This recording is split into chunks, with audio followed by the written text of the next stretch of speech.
Aujourd'hui, on va parler d'un verset rempli d'espoir pour tous ceux qui vivent des difficultés. Allah dit dans le Coran, avec la difficulté est certes une facilité, avec la difficulté est certes une facilité. Et la première question qu'on peut se poser est pourquoi cette phrase est répétée à 2 reprises. Certains donnent une explication grammaticale et disent qu'avec la même difficulté se trouvent 2 facilités. Parce que la difficulté est définie, c'est la difficulté, alors que la facilité est indéfinie, c'est une facilité. Donc en ce sens, on pourrait le traduire par « avec la difficulté, il y a une facilité » et avec cette même difficulté, il y a une autre facilité. Et d'autres disent que la répétition est une forme de réconfort qu'Allah donne à ceux qui vivent une situation difficile, comme quand on réconforte quelqu'un qui se sent triste en lui répétant « ça va aller, ça va aller ». Mais ce qui est sûr, c'est que la difficulté est bien définie, que ce soit grammaticalement ou dans la pratique. Parce que quand on vit une difficulté, on sait exactement ce qui ne va pas, et on sait exactement ce qu'il faudrait qu'il se passe pour que les choses aillent mieux. Et on est tellement focalisé sur la difficulté qu'on a du mal à voir la facilité qui vient avec. Parce que la facilité peut prendre plusieurs formes.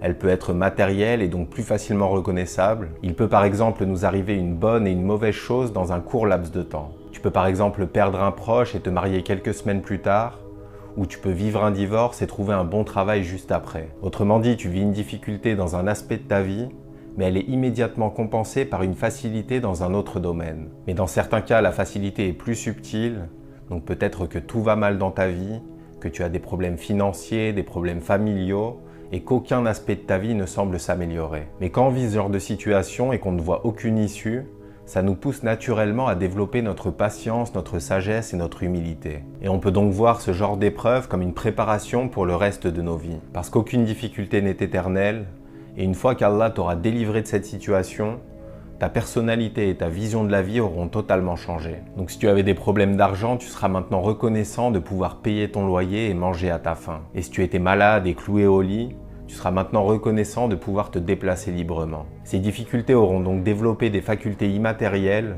des facilités qui auront une répercussion positive sur le reste de ta vie. Et pour finir, la difficulté peut être là pour nous rapprocher d'Allah. Il peut faire en sorte que toutes les portes se ferment dans nos vies. Et quand Allah fait ça, c'est qu'il veut qu'on se tourne vers lui et qu'on l'implore lui et lui seul. Et durant cette période, on a l'occasion de créer un lien extrêmement fort avec Allah, un lien tellement fort qu'il résistera à l'épreuve de la facilité qui suivra la difficulté. Parce que même si tout s'arrange, même si les problèmes disparaissent, même si on s'éloigne, on se souviendra toujours de ces moments et on saura au fond de nous que la vraie paix et le vrai bonheur se trouvent dans notre connexion avec Allah. Et c'est là la plus grande des facilités et le plus grand des bienfaits.